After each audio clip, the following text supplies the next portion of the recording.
اگلا سوال علی بھائی یہ ہے کہ فقہ حنفی کا مشہور اور معروف مسئلہ ہے کہ جو در مختار اور بہار شریعت میں موجود ہے کہ اگر کوئی شخص پہلے تشہد میں، یعنی کہ اگر وہ 4 رکعت والی نماز پڑھ رہا ہے تو پہلا جو تشہد آتا ہے اس میں اگر بھول کر بھی درود پڑھ لے تو سجدہ صاحب لازم ہو جائے گا. جی کہانی ہے، تو یہ بھی کہانی ہے. ہاں تو یہ پھر کیوں کہتے ہیں ہم درود والے ہیں حضرت ہم تو درود والے ہیں، ہمیں کیا لوڑ ہے اسلحہ لے کے جانے کی، ہم تو درود والے ہیں. آپ کہاں سے درود والے ہیں؟ آپ درود کے دشمن. آپ کی دعائے قنوت میں درود کوئی نہیں. نبی علیہ السلام نے جو سکھائی گیا ہے وتر کی نماز میں دعائے قنوت کے بعد درود شریف ہے. آپ کہاں سے درود والے ہیں؟ آپ تو یہ کہتے ہیں کہ دوسری رکعت میں کوئی بھول کے درود شریف پڑھ لے سجدہ صاحب واجب ہو جاتا ہے.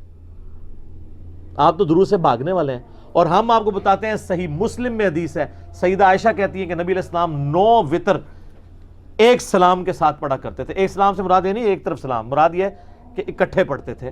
جس کی 8ویں رکعت میں بیٹھتے تھے، تشہد پڑھتے تھے، درود شریف پڑھتے تھے، دعائیں مانگتے تھے اور پھر 9ویں کے لیے کھڑے ہو جاتے تھے، یعنی درمیان والے تشہد میں بھی بیٹھے. تو انفی جو وتروں کا درمیان والا تشہد ہے اس میں ساتھ درود شریف ملاتے ہیں، وہ کہیں گے جی سجدہ صاحب واجب ہو جائے گا. یہ مسلم شریف ہے، مولانا شریف نہیں ہے. سنن نسائی میں بھی ڈیل موجود ہے. البتہ مسند احمد میں حدیث ہے، ابن مسعود رضی اللہ تعالیٰ کہتے ہیں اگر درمیانہ تشہد ہو تو تم عبدہ و رسولہ کے بعد کھڑے ہو سکتے ہو. یہ جواز کی حد تک ہے. افضل ہے درود شریف، ہم تو پڑھتے ہیں درود شریف، کم از کم اتنا ضرور پڑھا کریں اللہم صلی علی محمد وعلی آل محمد. یہ کہتے ہیں وہ چونکہ آپ پھر بہانہ کیا ہے، وہ کہتے ہیں یہ ہم نے درود شریف کی وجہ سے نہیں سجدہ صاحب واجب کیا، استغفر اللہ، ہم تو درود والے ہیں. اصل میں قیام میں ڈیلے آ جاتا ہے، چونکہ تیسری رکعت کا قیام فرض تھا، درمیانہ تشہد واجب تھا. آپ نے واجب میں زیادہ وقت لگا کے قیام سے لیٹ ہو گئے ہیں فرض سے. اس لیے یہ ایک کہانی کا ورژن ہے.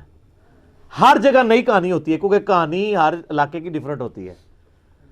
سچی بات ہی ہر جگہ ایک ہوتی ہے. اچھا، دوسری جگہ بہار شریعت میں در مختار رد المختار میں یہ لکھا ہے کہ ایک رات نبی علیہ السلام کی خواب میں امام حنیفہ کو زیارت ہوئی. پتہ نہیں کدھر ہوئی، جھوٹا واقعہ امام حنیفہ کی طرف منسوب کیا. تو نبی علیہ السلام نے کہا ابو حنیفہ تو نے مجھ پہ درود پڑھنے والے پر سجدہ صاحب واجب قرار دے دیا ہے جو دوسری رکعت میں پڑھ لے 4 والی رکعت میں. تو امام حنیفہ نے کہا کہ یا رسول اللہ میں نے اس پر واجب کیا ہے سجدہ صاحب جو غافل ہو کر درود پڑھے. تو کہتے ہیں نبی علیہ السلام مسکرائے اور تحسین فرمائی. نا انجینئرنگ ہوئے گی. شہزاد بھائی کہتے ہیں نا بڑی سونی ہے سر، نام وچ قیامت ہے. اسلام دی بنیاد ہی نا ہوتے ہیں لا الہ الا اللہ. پہلے نفی ہوگی، پھر نفی اس بات دا پانی ملیا ہر رگے ہر جائی ہو. اے نفی بڑی کام دی ہے.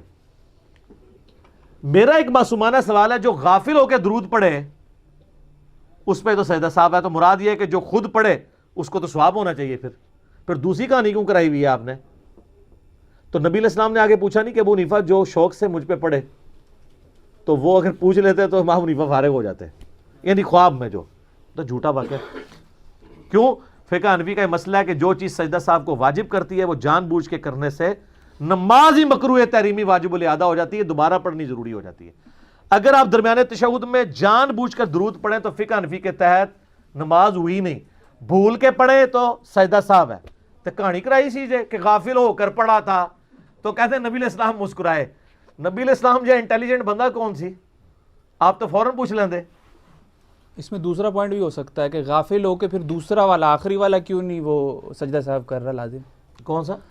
مطلب اگر غافل ہو کے پہلا والا تشہد والا جو ہے وہ سجدہ صاحب لازم، دوسرے کا تو ہم مانتے ہیں نا.